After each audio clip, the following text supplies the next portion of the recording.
자, 오늘 준비한 콘텐츠는 냉장고를 부탁해. 어제 방영이 됐습니다. 오늘은 이제 월요일이니까 12월 15일 일요일에 이제 방영을 했는데요. 후기와 리뷰를 좀 간단히 좀 남기려고 합니다. 왜냐면 굉장히 오랫동안 봐왔던 그런 프로그램이고, 사실 냉장고를 부탁해를 제외하고는 요리사 배틀물 자체가 오래 갔던 게 몇 개 없어요. 뭐 아주 옛날에 했던 맛대 맛이라던가 이런 거를 제외하고는 이 정도로 길게 오랜 기간 동안 시즌을 끌고 가면서 했던 배틀 프로그램, 그중에서도 셰프들이 나와 가지고 하는 요리 배틀물이 많지 않았기 때문에 저는 굉장히 애정하는 프로그램 중에 하나고요. 이번에 이제 시즌 2로 다시 돌아오게 됐는데 무려 5년 만에 다시 돌아가게 돼 가지고 저한테는 굉장히 흥미가 높은 그런 콘텐츠이기 때문에 요거에 대해서 시청을 하고 약간의 소감, 그다음에 기대 요런 것들을 얘기해 보는 시간을 갖는 게 좋다고 생각합니다. 오늘 채팅창이 없는 이유는 녹화이기 때문인데, 이슈 콘텐츠이기 때문에 최대한 빨리 올려야 돼 가지고 황급하게 녹화를 하고 있습니다. 지금 방송이 끝나고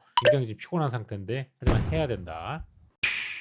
한 달 반 전쯤인가 흑백 요리사가 약간 좀 시들해 갈 때쯤에 이 이야기가 나오고 나서 신규 예능 냉장고를 부탁해 라인업이 나왔었죠. 그때 나왔던 라인업은 유연복 셰프님, 최현석 셰프님, 김풍 셰프님, 정호영 셰프님, 그다음에 에드워드 리 셰프님, 최광훈 셰프님, 임영 셰프님, 윤남노 셰프님 이렇게 발표가 돼서 나왔어요. 물론 어제 방영된 편에는 윤남노 셰프님이 없었습니다. 이게 왜 변경된 건지는 모르겠지만 아마 뭐 스케줄 이슈나 이런 게 아닌가 싶어요. 실제로 냉장고를 부탁해 시즌 1 할 때도 셰프분들이 여러 번 로테이션 된 걸로 보아 가지고 바빠져서 그런 게 아닐까. 대신에 이제 박은영 셰프님이 나왔는데 저는 박은영 셰프님 나온 것도 좋다라고 봅니다. 왜냐하면은 아래쪽에 보시면은 중식 쪽은 없어요. 밸런스적으로는 괜찮았다 이렇게 생각을 하고 있고요. 결과는 어떻게 됐냐? JTBC 예능 프로그램 냉장고를 부탁해가 어제 원조 쿡방의 컴백에 누리꾼들은 호평 세례를 이어갔다. 진짜 꿀잼. 최강록이 엄청 귀여웠다. 다른 셰프님들은 없지만 최강록 셰프님에 대한 엄청 귀여웠다는 얘기가 있는 걸로 봐 가지고 역시 최강록 셰프님은 마실코 때부터 굉장한 팬덤이 있다. 그 시절 그 재미 그대로 재현했다. 옛날이랑 똑같다. 시간 가는 줄 모르고 봤다. 시끄럽고 정신없다 등의 반응을 보였다. 가장 중요한 건 시청률이잖아요. 수도권 5.7%, 전국 5.2%를 기록하며 기분 좋은 출발을 알렸다. 실제로 예능 프로그램이 5%대면 요즘 굉장히 잘 나오는 거라고 이야기를 하더라고요. 보통 3% 정도만 나와도 프로그램이 계속 할 수가 있는데 5% 정도면 훨씬 더 좋지 않았을까. 그리고 어제가 이제 첫 방영이었기 때문에 갈수록 게스트의 변화나 이런 거에 따라서 더 올라갈 수도 있다라는 거를 기대하면은 출발은 확실히 좋은 것 같습니다. 냉장고를 부탁해가 2014년에 시작해서 올해 2024년이니까 10년이 지난 겁니다. 그래서 첫 오프닝 이후로 10년 후에 다시 돌아온 냉장고를 부탁해였는데, 사실 이 두 분이 진행하는 게 저는 냉장고를 부탁해의 약간 시그니처가 된 게 아닌가. 물론 이제 처음 시작할 때는 정영돈 님이 앉아 계셨었는데 안정환 님이 자리를 대신하고 있고, 사실 왼쪽에 앉아 계신 김성주 님 같은 경우에는 여러분들이 익히 알고 있는 레전드 진행자 중에 한 명입니다. 많은 프로그램에서 쓴다는 건 그만큼 이제 안정적인 진행과 노하우가 있다라는 얘기고 든든한 그런 진행자라고 볼 수 있고요. 제가 굉장히 좋게 생각하는 거는 이제 안정환 님 같은 경우에는 방송 처음 시작했을 때 예능 초기에도 엄청난 예능감으로 굉장히 큰 이슈가 됐었지만 오히려 그때보다 훨씬 더 재밌어졌다라는 걸 느끼게 되었다. 어제 방송을 통해 가지고 두 분의 케미도 그렇지만 저는 안정환 님이 중간중간 치는 이런 멘트나 애드립이나 이런 것들이 굉장히 또 재밌었기 때문에 '좋다.'라는 걸 다시 한번 알게 되었고, 진행자가 바뀌었으면 사실 그 맛이 나지 않았을 것 같아요. 근데 적어도 이 두 분의 진행자가 그대로 유지되는 것은 굉장히 좋은 판단이 아니었나 요런 생각이 좀 들고요.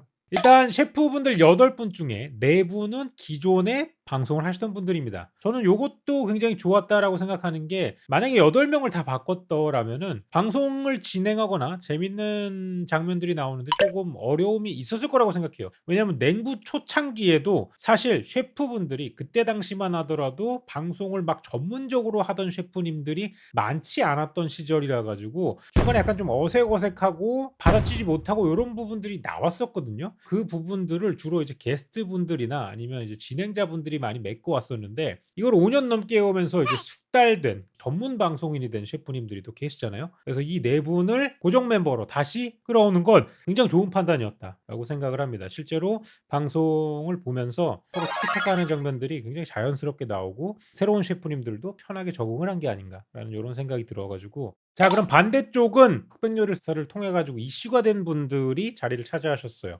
에드워드 리 셰프님이나 최강록 셰프님이나 이미영 셰프님이나 이제 박은영 셰프님 요런 분들이 나오셨는데, 굉장히 신선했던 게, 제가 이제 흑백요리사를 찍으면서도 그 에드워드 리 셰프님은 되게 진지한 이야기를 많이 하셨고, 인터뷰나 방송적인 내용에도 정말 진지한 장면들이 많이 나왔었어요. 근데 이번에 냉부를 통해서 보여준 이런 느낌은 훨씬 더 이제 재밌고 귀엽고 개그감이 뛰어나고, 또 이제 방송을 위해서 몸을 불사르지 않는 이런 것들을 많이 보여주셨기 때문에 개인적으로 굉장히 재밌게 본 이유 중에 하나라고 얘기할 수 있겠고요. 물론 이제 어제 방영된 내용 중에는 에드워드 리 셰프님하고 이명 셰프님밖에 요리를 안 합니다. 나머지 최강록 셰프님하고 박은영 셰프님은 다음 주 분에 나올 것 같고요. 중간중간 진행될 때 최강록 셰프님이 굉장히 이제 낯을 많이 가린다는, 설정인지 정말인지는 모르겠으나 그런 느낌으로 진행이 자꾸 돼 있어 가지고, 과연 다음 주에 어떤 또 새로운 장면을 보여주실지, 어떤 캐릭터를 잡고 가실지, 이게 캐릭터 그 자체인지 아니면은 일종의 방송용 캐릭터인지는 모르겠으나 기대를 하고 있습니다. 자, 그리고 이명 셰프님 급식 대가로 나오신 분이잖아요. 다른 분들은 이제 매장이 다 있고 요리사 활동을 하고 계신데 지금 은퇴를, 정년퇴직을 하신 상황이고 매장이 없으시기 때문에 이 음식을 맛볼 수 있는 곳은 약간 냉부다. 그리고 이분이 계속 활약하는 거를 보실 수 있다는 거는 냉부다라는 거를 굉장히 강조하고 있는 모습이었는데, 앞으로도 굉장히 다양한 요리를 좀 해 주시면은 재밌게 볼 수 있지 않을까라는 느낌이 들어요. 그래서 기대하고 있는 그런 셰프님들 중에 한 분이라고 보실 수가 있겠고요. 전에도 얘기 드렸지만 최광록 셰프님도 냉부를 출연한다고 했을 때 굉장히 큰 이슈가 됐었습니다. 왜냐하면 흑백요리사가 끝나고 나서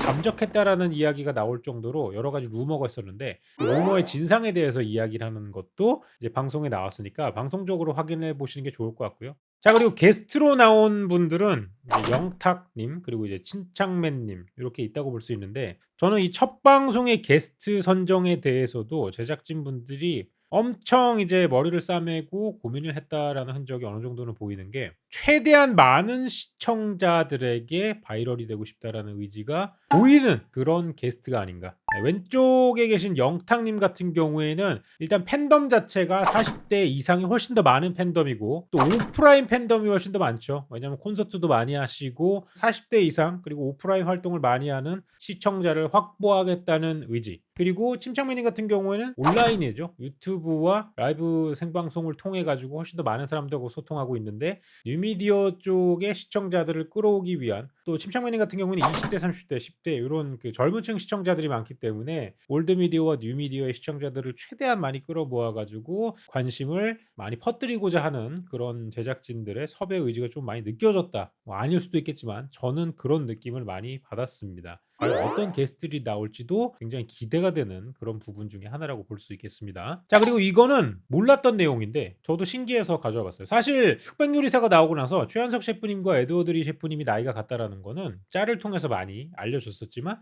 김성주 님도 동갑이라는 거는 새로운 느낌이었다. "정말 72 년생이 맞냐?"라고 그 안정환 님이 질문을 했을 때 에드워드 리 셰프님의 표정이 "맛있었다." 항상 이 냉부가 나왔을 때 갑론을박이 많은 내용 중에 하나예요. 저 냉장고 안에 들어있는 거는 세팅인가 아니면 실제 셀럽의 냉장고인가. 사실 냉장고를 부탁해가 이슈가 되었다는 그 이유 중에 하나는 셀럽들이 냉장고에 이런 걸 두고 사는구나 라는 거를 약간 관찰할 수 있는 그런 포인트도 있었던 것 같거든요. 초창기에는 되게 뭐야, 이 사람 되게 슈퍼스타인데 냉장고가 우리 집하고 비슷하네, 요런 느낌도 있었지만, 약간 중반으로 넘어갈수록 안에서 푸아그라가 나오고 캐비어가 나오고 등불이 나오고 이런 거를 보면서 약간 쪼끔 뭔가 이질감이 생기고 '이거 세팅 아니야?'라는 의문들도 실제로 커뮤니티에 많이 나오고 이랬었거든요. 근데 제가 봤을 때는 100% 리얼일까?는 항상 이제 그 뇌리 속에 있어요. 95% 정도는 맞을 수 있어. 근데 한 5% 정도는 뭔가 약간 아주 부족할 경우에는 채워 넣지 않았을까라는 생각이 어느 정도 있는데, 저는 진짜 요리를 안 해서 아무것도 없어요. 저는 우유와 소주만 마십니다. 뭐 이러면 우유와 소주로 뭘 만들 수 있겠어요. 그렇기 때문에 이거는 방송적인 진행을 통해서도 몇 가지는 심어지지 않을까라는 생각인데, 이 냉부에 참여했던 분들의 이야기를 듣자면은 100% 리얼이라고 합니다. 저처럼 이렇게 의심하는 분들은 100% 리얼이라고 봐주시는 게 가장 재미있게 볼 수 있지 않나라는 그런 생각이고요. 이번에 시즌 2를 시작하면서 혜택이 생겼습니다. 도전자를 위한 혜택인데, 이게 1편만 있는 건지 아니면 쭉 있는 건지는 모르겠어요. 왜냐하면 새로 들어오신 셰프님들이 기존에 있던 셰프님들에 비해서 약간 익숙하지 않거나 그런 거를 감안해 가지고 만든 룰인 것 같거든요. 두 가지 룰이 있는데 1분 먼저 요리를 시작하는 것과 중간에 상대방을 1분 동안 멈추게 하는 요런 게 있습니다. 저는 개인적으로는 1 분을 멈추게 하는 게 훨씬 더 상대에게 방해를 많이 줄 거라 생각해요. 요리를 하는 사람들은 땡 하자마자 생각하는 게 뭐냐면은 요거 한 다음에 다음에 요거를 하고 요게 이렇게 익는 동안에 뭘 하고 요런 거를 이제 구상을 하면서 어느 정도 착착착착 다음 일을 생각하고 리스트를 만들어 가지고 하거든요. 그런 거를 할 때 갑자기 브레이크를 걸어 버리면 불 조절이 민감하게 되는 요리 같은 경우에는 한 10 초, 20초 차이로 겉부분이 까맣게 타고 안 타고 이런 게 생겨요. 그래서 뭔가 불에 딱 올려 가지고 한참 요리할 때 스탑 요렇게 해 버리면은 사실 좀 당혹스러운 경우가 많이 생기겠죠. 그래서 저는 이 두 번째 베네핏이었던 그 1분 스탑이 1분 먼저 시작하기보다 훨씬 더 공격적이고 상대를 당황하게 하는 그런 게 아니었을까. 그리고 이제 냉부 같은 경우에는 굉장히 감초 역할을 하는 부분들이 있죠. 요리가 진행되는 중간중간에 들어가 가지고 뭐 방해 아닌 방해라고 하지만 사실 방송적인 재미를 위해서 하는 거잖아요. 요것들이 그 실제로 요리를 하는 사람들한테는 굉장히 정신이 사납고 크리티컬한 행동이 될 수 있습니다. 왜냐하면 아까도 얘기 드렸지만 굉장히 다음 할 것들을 생각해 가지고 진행을 해야 되는데 갑자기 불쑥 들어와서 먹어 보고 '아 좀 간이 안 됐는데요.' 그러면 멘탈적으로 흔들리는 부분도 생기고 그 와중에 여러 가지 이제 영향을 받아 가지고 음식을 태운다거나 갑자기 실패를 한다거나 요런 것들이 생겨나므로 요런 요소들은 참 '냉부가 지금까지 재밌다.'라는 평가를 받은 중요 요소 중에 하나라 요런 걸 그대로 유지해 주는 건 참 좋은 게 아니었나라는 생각이 들고요. 저는 이미영 대가님보다 이원복 셰프님이 굉장히 당황하는 모습들이 많이 잡히더라고요. 이거는 기존에 하시던 셰프님들도 5년 만에 돌아온 15분 주방이라서 그런지 아직은 삐걱삐걱대는 느낌이었어요. 이 5년 동안에 약간 그 프로그램을 진행하지 않았던 것이 셰프님들에게도 버거운 일이 아니었나라는 생각이 좀 듭니다. 그래서 그런지는 몰랐는데 제가 예전에 봤던 냉부보다는 어제 방영됐던 게 어수선한 분위기였어요. 그래서 중간에 이제 박은영 셰프님도 "여기 원래 이런 분위기예요?" 라는 이야기를 하잖아요. 저랑 비슷한 생각이었을 수도 있어요. 왜냐하면 이 정도로 약간 우당탕탕은 아니었거든요. 우당탕탕하면서 요리하는 사람은 약간 김풍 작가님 정도였는데 이제는 대가분들이 나와 가지고 우당탕탕이 하도 많이 나오다 보니까 어제 약간 좀 혼란스럽고 정신없던 게 없지 않아 있었던 것 같아요. 근데 요런 거는 첫 방송이어서 텐션을 높이려고 그랬는지 아니면 실제로 셰프님들이 오래 쉬다 오셔 가지고 이런 상황이 발생했는지는 모르겠지만 시간이 진행되면서 쪼끔씩 더 예전에 약간은 진지함이 섞인 고런 맛이 다시 섞이지 않을까라는 생각이 좀 듭니다. 전반적으로 봤을 때 80분 정도의 러닝 타임이었거든요. 길지 않게 느껴질 정도로 몰입감과 재미는 나쁘지 않았고요. 쪼끔 아쉬웠던 거는 이런 형태로 계속 진행이 되면은 사실상 그 5년 전에 종영을 했던 냉장고를 부탁해의 구조와 크게 차이가 없을 거라는 약간 불안감 같은 것이 있어요. 그래서 당연히 뭐 새로운 게스트분들이나 새로운 셰프들로 환기를 시킬 수는 있겠으나 어느 정도는 약간 버라이어티한 요소들을 좀 넣어가는 게 좋지 않나. 다양한 베네핏 같은 것이 생겨 가지고 요리를 진행할 때 쪼끔은 시청자들의 도파민을 올릴 수 있는 요소들이 몇 가지가 더 있으면 좋지 않을까라는 그런 생각을 좀 해 봅니다. 그래서 이번에 다시 시작한 냉장고를 부탁해 1 편을 봤는데요. 한동안은 재미있게 볼 것 같습니다. 그 한동안 보는 과정 중에 조금 더 다양한 스토리와 다양한 진행 방식들이 도입이 돼 가지고 '조금 더 재미의 부분이 커졌으면 좋겠다.'라는 이야기를 마지막으로 하면서 냉장고를 부탁해 다시 돌아온 냉장고를 부탁해 리뷰는 여기서 마무리하도록 하겠습니다. 여러분들 굉장히 재밌게 보실 수 있을 것 같고요. 여러분들의 의견은 어떠셨나요? 이번에 보시고 나서 '나는 약간 이런 점들이 좋았다. 이런 점들이 아쉽다.' 이런 부분들은 댓글에 좀 남겨 주셨으면 좋겠습니다. 혹시 몰라요. 우리 또 인챈트 식구들하고 냉부 같은 거 하나 만들 수 있을지 또 내년에 또 치즈직에서 지원 또 해 준다는데 요런 걸 어떻게 잘 활용해 가지고 만들 수 있을지 여러분의 의견이 중요합니다. 사실은 그런 여러분들의 의견을 만들기 위해서 오늘 진행했던 콘텐츠고요. 많은 의견과 아이디어 부탁드리도록 하겠습니다. 그럼 안녕.